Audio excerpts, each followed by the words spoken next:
Sylvester Stallone's story is one of rags to riches. After 2 decades in the spotlight, he remains a global icon. Rocky has prevailed over some very trying times. His life, which began in obscurity and was shaped by adversity, has been as dramatic as any Hollywood movie. On July the 6th, 1946, Sylvester Stallone was born in a charity ward at New York's Cornell Hospital. It was a difficult delivery. The doctors used forceps, and the nerves on one side of baby Sylvester's face were permanently damaged. The Stallones lived in Hell's Kitchen, one of the grimiest parts of New York, in a flat without hot water. When choosing a name for her baby, his mother Jackie looked to Hollywood stars for inspiration. Tyrone Power was the idol of the day. Oh, yes. So when he was born, I thought his name will be Tyrone Stallone. It rhymes so beautifully. And when they came in, I filled out the birth certificate, Tyrone Stallone. But his father Frank wasn't happy with Tyrone. He wanted his child to carry the name of his Sicilian grandfather. Without consulting Jackie, he changed the baby's birth certificate. And here's this long, dreadful name, Sylvester Gaudenzio Stallone. So I called the Board of Health up. I said, this is the wrong name. And I was furious. But the name Sylvester stayed. It was an early indication of how his parents differed. Frank was an army veteran, training for a civilian job as a hairdresser. He was old-fashioned and traditional compared to Jackie, who was a beautiful young chorus girl at New York's Diamond Horseshoe Club. After the baby was born, Jackie went back to work. Sylvester was taken care of at a boarding house and returned home at weekends. Some young airline stewardesses were also staying at the boarding house. And guess what? All the stewardesses fell in love with him, and they took turns keeping him in bed with them. So he had a very early orientation. He cannot say that he wasn't loved. When Sylvester was 4 years old, his younger brother Frankie was born, and the family moved to Silver Spring, Maryland, a comfortable suburb of Washington, D.C. The family was better off, but Sylvester had a hard time fitting in. He was a skinny, insecure little boy with a speech impediment. I think most of the kids saw him as kind of like the funny guy, or the funny kid, the weird kid. Not funny, you know, from a comical, but who is that guy over there, you know? He didn't have a lot of friends, to be quite honest with you. A lot of people, and they made fun of his name, you know, Sylvester. So let's get rid of Sylvester. We know you don't appreciate being mocked and tormented. So we're going to give you a name that denotes power, prestige, individuality, and a hero complex. We're going to call you Binky. Now, it seems like a joke, but the name came from a popular hairbrush, the Binky brush, and somehow it stuck. Through most of elementary school, Sylvester was called Binky until his classmates came up with a nasty little rhyme. Some of the kids started calling him Stinky. So he did not like that name. He said, don't call me Binky anymore, because, you know, people were calling him Stinky. So, but to me, he'll always be Binky. Sylvester desperately wanted to blend in with the rest of the group. He decided on a new name for himself, Mike, something he thought at least sounded normal. The Stallone family was never the picture-perfect family next door. His mother's personality was too flamboyant, his father's temper too volatile. I knew that his mom and dad did not have a real strong marriage. I was always being sent home early because of that. And Sly had a very tough upbringing. You know, he came from a home that there was a lot of turmoil going on in that house. Stallone looked for escape from that turmoil and found it in Superboy comic books. He lived inside his own vivid imagination where good always triumphed over evil. He made a Superboy costume to wear under his school clothes and jumped off the roof to learn to fly. He used to love superheroes when he was growing up, and I remember he told me he jumped off like a 25-foot building and broke his collarbone when he was a little kid because he wanted to be a superhero. In 1958, his parents divorced after a difficult marriage. When Stallone hit puberty, he looked for a new role model and found one who was larger than life. When I saw Steve Reeves take on the Roman army and lash those 2 chains around those columns and that extraordinary pull, it literally was a life-altering experience. The next day, I went to a junkyard and started lifting car parts, you know, not big ones like horns and wheels, okay? He made the decision to be like Steve Reeves. The vulnerable little boy who'd been the target of taunts and ridicule would build layers of muscle like a protective suit of armor. His mother Jackie had opened a fitness studio which he called Barbella's. After the divorce, she moved to Philadelphia and shared custody of the boys with their father. And it seemed to me that he was a little scared of his father. I learned later that he was in fact afraid of him, and he was somewhat like Marlon Brando in The Godfather. I mean, he was a very soft-spoken gentleman, but he had that air about him that if you crossed this guy, you know, he could hurt you. Jackie remarried to the owner of a frozen pizza business, Tony Filitti, and they had a baby girl, Tony Ann. Meanwhile, Sylvester was getting bigger and stronger, and the 4-year age difference between him and his brother became problematic. He'd pick him up and turn him upside down, put him in an umbrella stand, or else he would stick him in a clothes hamper or hang him in a clothes closet. And a lot of times he would take his sneakers off and tie the laces together. He'd throw them up on the telephone wires in such a way that he wouldn't be able to get them down. Stallone was becoming a juvenile delinquent. His grades were so bad he was not expected to have much of a future, much less a future as a screenwriter. In 11 years, he went to 14 different schools, including a strict Maryland military school. As a last resort, his mother enrolled the 16-year-old in a boarding school for troubled boys, Devereux Manor Hall. The special attention at that school turned his life around. At Devereux, the muscular teenager began to excel in sports, and he also started to work with a speech therapist. It wasn't too long before his school grades improved, together with his self-confidence. Stallone earned a sports scholarship to the exclusive American College in Switzerland. Nestled in the Alps, it was a small campus of about 200. Never a serious student, Stallone's reputation was based on what he did outside of class. Well, it was a college, so we did a lot of drinking, but we were up in the Alps, so we were skiing, we were hiking, there was a lot of mountain climbing going on. The insecure boy named Binky had become Michael Stallone, a man to be reckoned with on campus. He took the lead in a college production of The Death of a Salesman, which got him even more attention. But I think that's where he first got the acting bug. He was very excited about what he was doing. He liked being in front of a lot of people, and he was very comfortable doing it. Stallone had discovered two of his lifelong passions, acting and athletics. He traveled around Europe, surviving a brush with death on a remote Spanish mountaintop, but was anxious to get on with his life. He returned to America just as the anti-war movement was heating up. As a student, he was exempt from service and enrolled at the University of Miami in 1967. To further develop his passion for acting, he signed up for dramatic improvisation classes. He became the hunchback, drooling, snorting, bruising, bumping into people, wild. The other people actually cleared away, and I'm watching them thinking, this guy's nuts, he's out of his mind, I love him. The two friends shared a love of writing and held marathon story-writing competitions with each other for up to 48 hours at a time. Stallone also focused on self-improvement. Sly had a slight lisp when I met him, and he cured his speech impediment, and he would sit for hours, because we shared he lived in the closet of my apartment downstairs for a while. When he got thrown out of his apartment, he'd keep this reel-to-reel tape recorder and he'd just read Walt Whitman over and over again. I Sing the Body Electric. I heard that poem over and over. I wanted to strangle him. He'd keep me up at night. Stallone dropped out of college and moved into a $36 a week hotel room in New York City. He worked in a few off-Broadway plays and took a bizarre string of odd jobs to pay the rent. Stallone cleaned lion cages at Central Park Zoo, he sold fish at the Dover Deli, and he worked as an usher at the Baronet Theatre, where he fell in love with a beautiful usherette named Sasha. Sasha and Stallone moved into an apartment on Lexington Avenue. He started to use his real name, Sylvester, for the first time, hoping it would help him stand out from the rest of the crowd. Most agents thought he just looked like another tough guy. One famous director didn't even think he was good enough to be bad. And we see Woody Allen, and he glances at myself and this fellow named Tony, and he goes, "Sorry, you're not intimidating enough." I went, that's a first.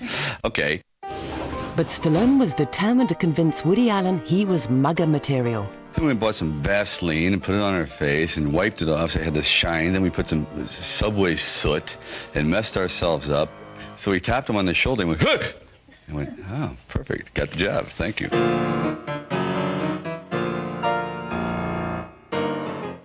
1971, and Bananas was the 25-year-old actor's first on-screen appearance. Stallone was visiting a friend's acting class when he was spotted by a director about to make The Lords of Flatbush, a 1950s movie about some tough guys from Brooklyn. Frank, I don't want to get married. Really, I don't want to get married. Besides, you're too skinny to be prick. Too skinny. He added much of his own dialogue to the movie. He was playing a guy who used his swagger and his bravado to disguise a more vulnerable nature, someone a lot like himself. We spent a lot of time together on The Lords of Flatbush. It was like, you know, somebody would be looking at him in, you know, his black leather jacket. He'd go, "Hey, what is he looking at? You know, I'm going to eat him for breakfast." And I would say, "Sly, probably that's not a great idea." The movie was a modest success.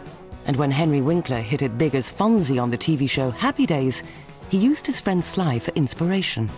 It means you got two choices. In the very beginning, when I first got the Fonz, I would think to myself, "Oh, I wonder what Sly would do. What would Sly do here?" Don't ask. His persona helped me form the Fonz. To go places, I mean, man, to really go places, you gotta have imagination. Sylvester Stallone was about to go somewhere in Hollywood, but he had no idea what a rocky road it was going to be. Donna salivated over him. In 1974, the boy from Hell's Kitchen packed up his life and moved to California. With the exception of his girlfriend Sasha and his dog Butkus, everything was about to change. His car broke down on Sunset Boulevard, and he didn't know anybody else in town but me, so he called me up. He said, "Hey, I got a problem. My car just blew up." I said, "I'll be right there." Sly and Sasha got married and moved into an apartment off Hollywood Boulevard. Stallone found work in a few movies. He was a gangster in Capone, a gunman in Farewell My Lovely with Robert Mitchum, and a hapless mugger in Prisoner of 2nd Avenue with Jack Lemmon. He was finally cast as one of the good guys, a police officer, on the TV show Kojak. I'll tell him just what happened, just like I told Lieutenant Kojak. Go on, Captain, what do you want to know? On Police Story, he shared the screen with another TV tough guy, Chuck Connors. What are you staring at, Elmore?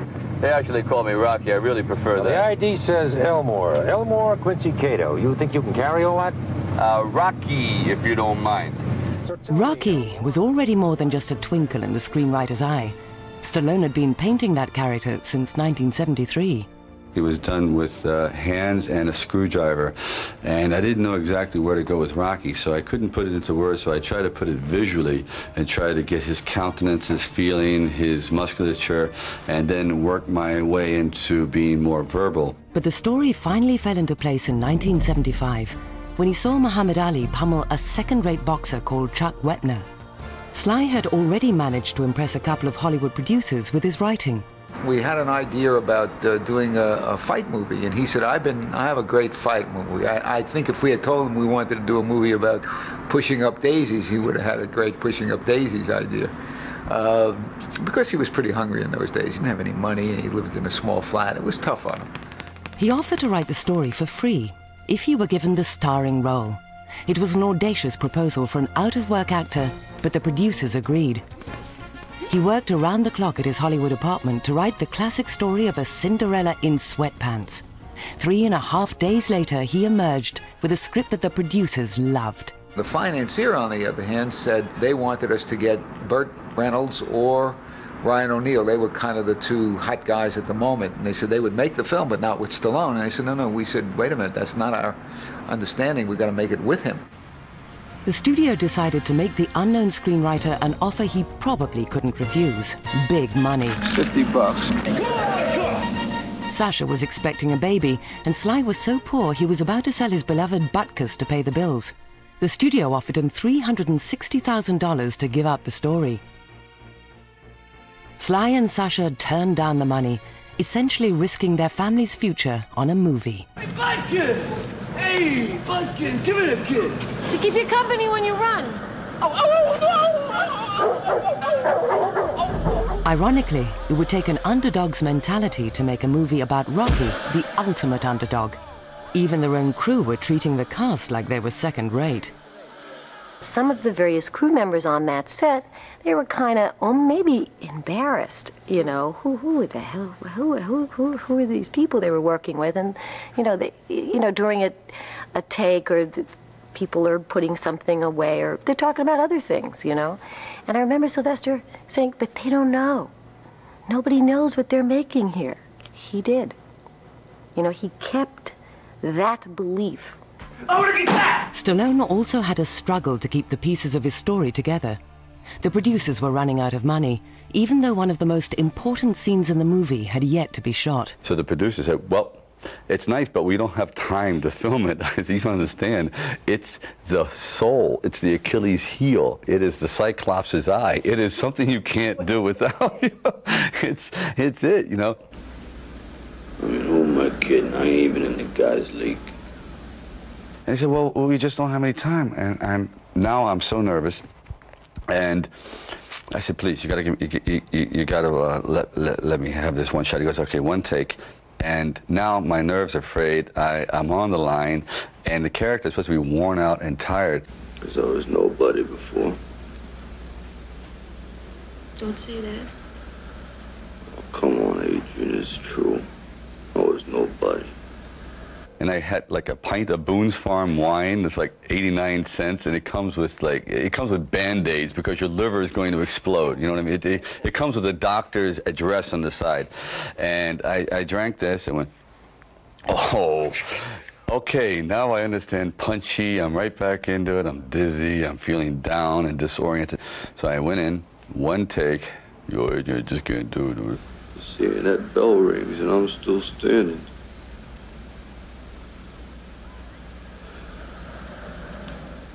I want to know for the first time in my life, see? That I weren't just another bum from the neighborhood. I said, cut, take. Next day, the producers came out. Sly, that's our favorite scene. I went, thank God. Rocky opened in theaters and became a phenomenal hit, turning Sylvester Stallone into a worldwide sensation. Critics called it overly sentimental, but the $1 million movie made $160 million at the box office and came to be considered a classic. At the age of 30, the insecure boy from Hell's Kitchen was suddenly famous, enormously wealthy, and on the verge of making Hollywood history. Rocky was nominated for 10 Academy Awards that year and was up against stiff competition like Taxi Driver, Network, and All the President's Men. He'd won 3 major awards, including Best Picture. Rocky, Irwin, Winkler, and Robert Chardoff, producers. In an unusual move, producer Irwin Winkler pulled Stallone on stage to share their triumphant moment.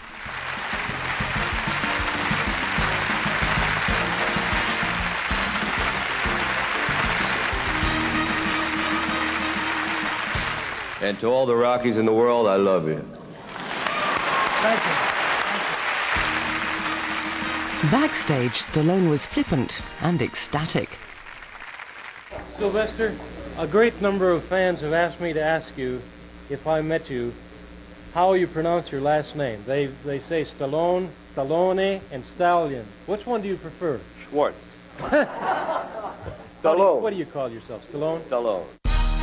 With a heavyweight movie under his belt, Sylvester "Binky" Stallone was a Hollywood contender. He knew he could overcome failure, but he had yet to learn whether he could manage what success had in store.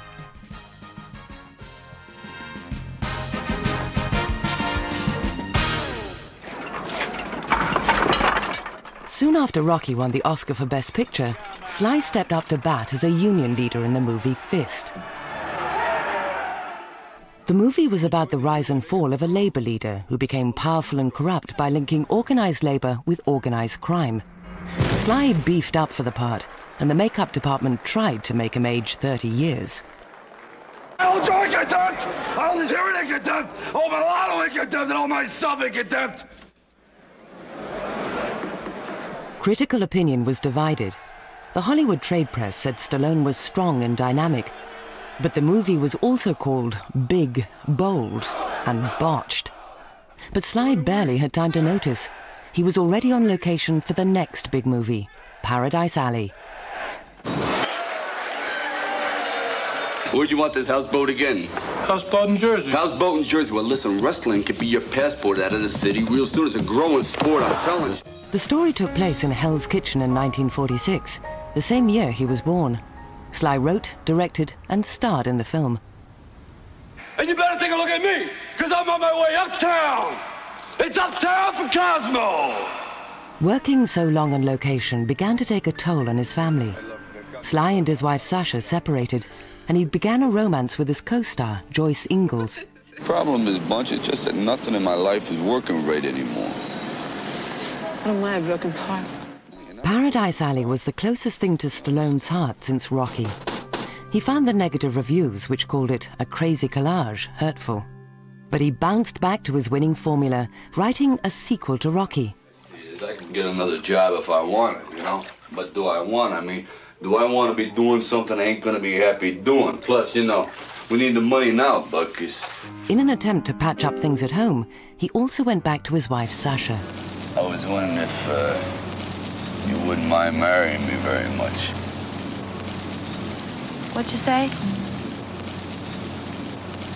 If you wouldn't mind marrying me too much. Yes. I'd like to marry you. Adrian got pregnant in the movie, and in real life, so did Sasha. She later gave birth to their second son, Sergio, a brother for Sage. Would you sign it, please, to my good friend? In the movie, Rocky would face the kind of overnight fame and fortune Stallone had learned about firsthand. It's my first autograph. Thank you. You're welcome. The critics weren't thrilled, but Rocky II went on to make $125 million and became one of the most successful sequels in history. He invented sequels. He invented the whole sequel business as we know it today. I mean, he laid the groundwork for another whole business, another whole part of the industry that didn't exist prior to that.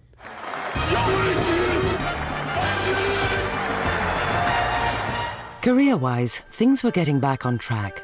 But privately, Stallone was riding an emotional roller coaster. He and Sasha had split up again. She filed for divorce, whilst he made headlines with the leggy blonde actress Susan Anton. Meanwhile, Stallone felt he was going nowhere with his next two movies, Nighthawks and the wartime film Victory. Watch it back there, watch him. When I was born, he was never there. You know, he was always working. He never had time to spend with his kids. You know, we'd have to go see him on the set. Stallone missed his family. Soon his on-again, off-again marriage to Sasha was back on. His appearance began to change. Stallone sculpted his body and underwent minor surgery to improve his drooping eye. By the time he returned to Rocky, he looked more like a matinee idol than a boxer. In the opposite corner, he weighs in at a trim 201 pounds, Rocky Balboa. Stallone had been criticized for making boxing seem too brutal. But he thought realism was an important element, and he didn't change his approach at all for Rocky III. I would try it two ways. One, going all the way to the end, but dipping out when we get back to real time. Okay. Rocky III rewrote Hollywood history again. Sequels weren't expected to do better than their originals, but this one did, making nearly $200 million worldwide. Absolutely. Other stars were paying attention. I thought Rocky III had this kind of fresh life to it, and I felt that he knew he was the master of making a sequel work. Travolta chose Stallone to write and direct his sequel to the disco classic Saturday Night Fever called Staying Alive. Sly added his usual touch by writing about things he had experienced firsthand, like having once been so poor he had to wash his clothes while showering. Sly put so much of himself into the script, he finally put himself in the film. Yeah, I mean, it's a very popular thing, and I remember the audiences going nuts over it when we bumped into each other. That was his idea. The audience loved it. They screamed when he was on. The premiere for Staying Alive was a fundraiser for autistic research. It was one of the early public acknowledgements of a devastating personal tragedy. Stallone's 3-year-old son, Sergio, had been diagnosed as autistic. Well, when you find out your son is pretty much impaired for life and it comes out suddenly, there was, again, a sense of helplessness and then great wrath, anger, whatever you want to call it. I felt betrayed by God. And we all say, well, it's you know, God's will, and this is the way it should be, and we become stronger from it. I don't believe that. I think you become weaker from it. I think your life is shattered, and I don't understand what the lesson is.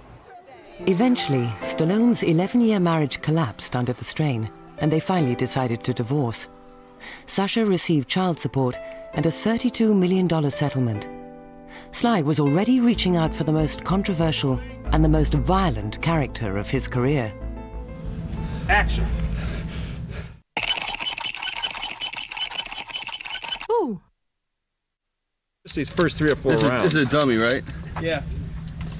That makes 2 of us. In the 1980s, Sylvester Stallone invented himself as an action hero for the first time with 3 Rambo films. It's all right. John Rambo was a 6-pack superhero in army boots. Look at me, I'm scarred up and beat up. I had collisions. Who survived countless enemies and even managed to outwit sophisticated weaponry. We have 4 Russian MiG jets that will come whipping through this valley.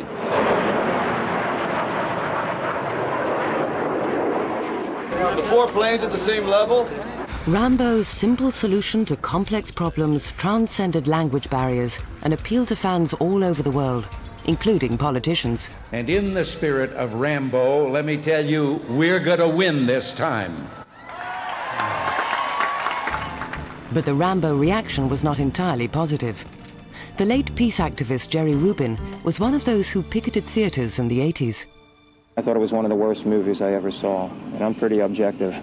And I really can't even think of one bit of redeeming social value in the movie. For people to think that it really is meant to be an honest evaluation of solutions to problems in the world today is a little ridiculous. No, if we can get back to, he says, isn't the war finally over for you for today? In 1982, First Blood was Stallone's first blockbuster hit apart from Rocky. Ironically, when the star saw an early rough cut of the film, he thought he'd made a terrible mistake. It was horrifying. And it was so dark that at times I wanted to go up and feel the screen if we were there. I mean, I know there's movement, I hear it, but I can't see it. It was that dark. It was a rainforest. So afterwards, I turned to Ron Meyer, my agent. Don't push it. He was almost on the floor, and he goes, do you want to throw up first, or should I do it? And I said, it's pretty bad. He goes, it's horrible. After that initial panic, the movie was turned into a winner. Let me come in and get you the hell out of there. They drew First Blood, not me. Stallone made $3.5 million for First Blood, but the 2 Rambo sequels brought him more than 10 times that. Thanks for including me. A staggering $36 million. Most stars are lucky to create one movie hero. Stallone was now linked with 2 indelible icons. But one of his personal heroes was a world away from either Rocky or Rambo. Come on, Cuff. Hey, Link, what are you, drowning down there? You know, you got to imagine, this is a guy that was teaching himself a new word each day so he could understand Edgar Allan Poe. He knows everything about Poe's life. He's a fanatic about Edgar Allan Poe. And when I first met him, I thought, Rocky reading Poe. It's an interesting picture, you know. But he knows about his life, he knows about his death, he has a story about how he really died. Searching for another creative outlet, Stallone began to paint in earnest. He explored his 2 alter egos, Rocky and Rambo. Rambo is trying to run from his inner self. Is running from his own demons. A very prominent part of Sly's personality is the dark side. People think of him as this gloaming light of optimism. He's a sun rising, when actually a lot of what Sly is the sun setting and going down and keep going down. I mean, that's a lot in his artwork. You know, they're very strange, depraved, dysfunctional creatures in his work. Though dark, his paintings proved to be popular, selling in the mid-5 figures. What's easiest for you, acting or painting? Painting is easier because you can always take the canvas and throw it away. The movie stays with you forever. One of the movies that Stallone may wish to forget about was 1984's Rhinestone, co-starring Dolly Parton. He played a singing taxi driver. Rhinestone was a tremendous disappointment to him. It was somewhat of an experiment. It was taking him out of character. I think he did things that were somewhat shocking to people, to think that the same person who played Rocky and Rambo also played this character in Rhinestone. Stallone responded to the movie's failure by going back to his tried and tested winner in Rocky IV. This time, Rocky knocked out the entire Soviet system. Punch amazing raw power. Neither man backing off. He put his new girlfriend in the movie, a 22-year-old actress named Bridget Nielsen. You have this belief that you are better than us. You have this belief that this country is so very good. She had got herself introduced to Stallone by sending him a provocative photo of herself. Rocky IV turned out to be the biggest Rocky ever, weighing in at more than $278 million worldwide. In 1985, Sly and Bridget married. They made one more movie, the extremely violent Cobra. But his tumultuous marriage to Bridget turned into a tabloid spectacle. Rumors were circulating about her infidelity with partners of both sexes. Though both Bridget and Sly denied the rumors, he filed for divorce in less than 2 years. Stung by the breakup of his second marriage, Stallone admitted the whole thing had happened too fast. Never alone for long, Stallone dated a string of women. What's Rico Suave doing on the set? Come on. Until he met a beautiful 18-year-old named Jennifer Flavin. In public, he created a frenzy that even his ever-present bodyguards could not control. Nice looking approach shot. Sly took up polo playing with a passion. It was also his father's favorite sport, and they ponied up against each other for a memorable match. Oh, there it is. It's the two Stallones coming together. Stallone has always had a complex relationship with his father. Playing polo seemed to bring out their father-son rivalry. Here comes Sylvester. Little contact with the opposing player. We have a whistle. The first cheap shot and only cheap shot in the game was administered from my father to his son. Now, if that isn't biblical. If I really did what I did, you know, it's just a part of the game. Either you take it or you don't. I was expecting it. At least he didn't score the goal. That I couldn't live with. Sly later gave up polo in favor of golf. The beauty of the sport is that I'm never unhappy because at the end of every game, I go, thank God I didn't choose this for a living. He became a fanatic golfer. But the action hero was also beginning to pay a steep price for putting himself up for these violent and physically demanding roles. I broke my nose twice, collarbone, knuckles, hands, ankles. I broke my collarbone twice again. I've cracked my vertebrae, cheekbone, feet. I might crack my patella. It sounds like a symphony of walnuts in the morning. Like, castanets, anyone? Yeah, I'm getting brutal as it is. Kid, tell Santa what you really... Sly went back to Rocky for one more time in 1990. The low-budget feature that had given birth to an entire career now earned him another $30 million for the final installment. His son Sage played Rocky's son in the movie. I pierced my ear, and I put an earring with a chain, and he saw that chain hanging from my ear. It wasn't a good day for me, okay? What do you think? Me? You look like the daughter that I always wanted. What are you talking about? In 1991, Stallone joined forces with two other Hollywood megastars, Arnold Schwarzenegger and Bruce Willis, to create Planet Hollywood. The franchise was a brilliant marriage of publicity and commerce. He has an incredible sense of humor. I mean, he is just hilarious. He'll have you cry and laugh and telling you stories. Stallone tried to capitalize on this sense of humor with the comedies Oscar and Stop or My Mom Will Shoot. But filmgoers weren't laughing. So in 1993, Stallone returned to the kind of spine-tingling adventure his audience had come to expect. Cliffhanger was a monster hit. Sly did the majority of those stunts himself. He was hanging out there in the middle of nowhere, hooked by some wires, climbing those mountains. I mean, it was pretty extraordinary. He gave up experimenting and continued giving audiences what they wanted in another action thriller, Demolition Man. His co-star was an unknown starlet called Sandra Bullock. Ain't she great? A real trooper. I hate that word. A real pooper. That's great. Is that better? That's better, thank you. The two stars clearly hit it off and even managed to get into a little trouble in between takes. This dress was made out of little glass beads and by a jeweler, and it was a gorgeous dress. And there was a handbag that went along with it in the same material. And once again, it was late at night when Sly and I had obviously peaked on energy. And he goes, here, let's play your dress. So I sort of put my hands over my head and I posed as like the washboard. And he took the purse and he started rubbing it and we were singing. And it cheered everyone up. But the next day, he comes up to me and goes, oh, I think we're a little bit of trouble. I said, why? He goes, because apparently this dress cost $30,000 to make. Great. And by him playing the dress and me being the instrument, we destroyed the bottom half of the dress. Like, you're gonna see the scratches on the bottom of these little glass pebbles was my response. He added another $12 million to his bank account in The Specialist with Sharon Stone. The reason I signed up on this tour of duty, actually. But his love life was unraveling. When another woman claimed he had fathered her child, Stallone broke up with Jennifer and decided to support the baby. By the time the dust had settled, and a blood test proved that Stallone was not the baby's real father, Jennifer had returned to her modeling career.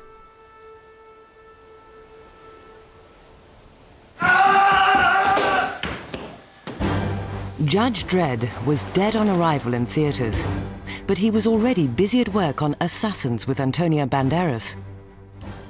Sly knew he would never completely escape action roles. He took on Daylight, another role that was physically tough.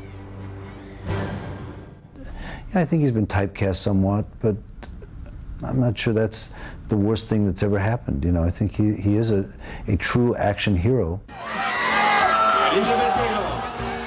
In 1996, Stallone was a global superstar. 2 decades had passed since Rocky. I'm gonna stick this face on a stamp. What do you think? And the anniversary was commemorated with a postage stamp issued in 5 countries. Huh? It was a sentimental tribute to a well-loved star. Sly's romantic life was about to come full circle. He reunited with his longtime love, Jennifer Flavin, and in 1996, she gave birth to their daughter, Sophia Rose. But a prominent heart surgeon discovered the baby had a life-threatening ailment. She was in very severe heart failure and she was not growing. Stallone, who had already had to cope with his first son's autism, felt an extra grief and responsibility. Both he and Jennifer stayed at the hospital round the clock. Sylvester Stallone is, in private, he's extraordinarily sensitive, which again you would not expect from the macho action hero type of personality that people have come to expect. To everyone's relief, Sophia recovered completely. For Stallone, it was a spiritual reawakening. It's one thing to have a child, which is a glorious miracle, then to have a child recover from death's door. It's like uber miracle, ultra miracle. And then, so I renewed my faith in man, in man's skill. It renewed my faith in modern day miracles. It renewed my faith in a lot of things. And it kind of, and then with Jennifer, it really took love to a new level, a plateau that I have never been before. So I have to thank that little Sophia Rose for that. Sylvester Stallone was determined to refocus his life, and he knew exactly where he was going to start.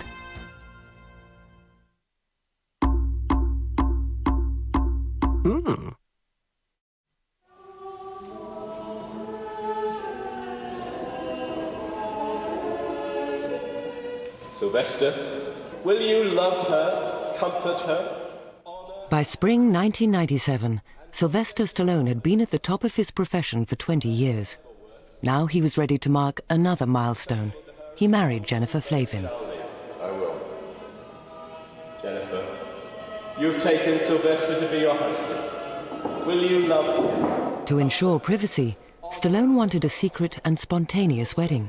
I said, just have your wedding dress ready at all times. So she's walking around like 6 weeks with this dress in the bag. She says, today? No, not today.